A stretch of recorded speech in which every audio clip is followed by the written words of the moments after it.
And Europe is split over how to respond to U.S. President Donald Trump's renewed focus on Greenland. Denmark's Foreign Minister Lars Løkke Rasmussen has said that it is hard to think about solutions when new threats emerge each morning.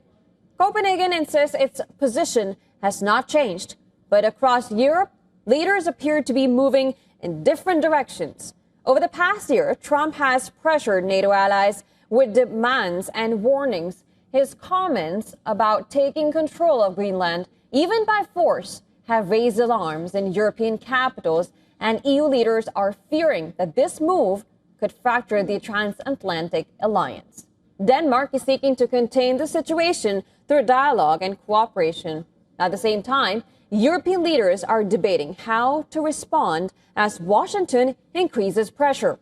Experts say policymakers are weighing three main approaches: easing tensions by addressing U.S. security concerns, discouraging any attempt to change Greenland's status, and third, hoping Trump's focus shifts elsewhere.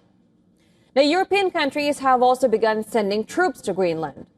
15 soldiers are from France, along with one British officer heading to the Danish territory. The deployment comes ahead of a larger exercise known as Operation Arctic Endurance. The drill will include troops, naval vessels, and aircraft from Denmark, with small numbers of unarmed or lightly armed personnel from Germany, France, Norway, and Sweden.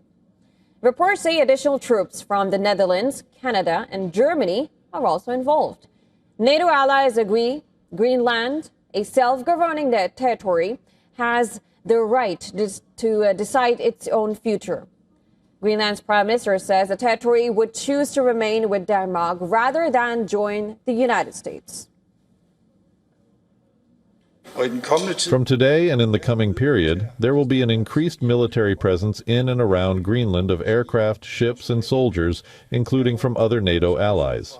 Security in the Arctic is of crucial importance for both the Kingdom of Denmark and NATO as a whole. The dispute over Greenland comes at a sensitive moment for NATO. European members are stretched for support for Ukraine, and during this critical time, the rising divisions within the NATO is quite evident. Poland has now said that it will not deploy troops. Today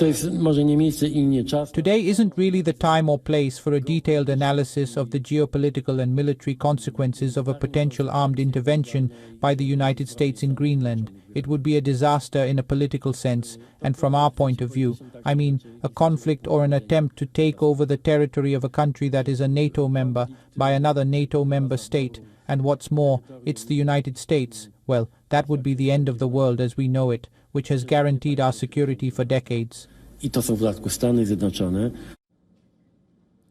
NATO allies often send troops to train in each other's countries. The U.S. stations about 150 troops at Pituffik Space Base in northwestern Greenland. Allies, including the U.S., have pushed for years to increase joint exercises in the Arctic Circle.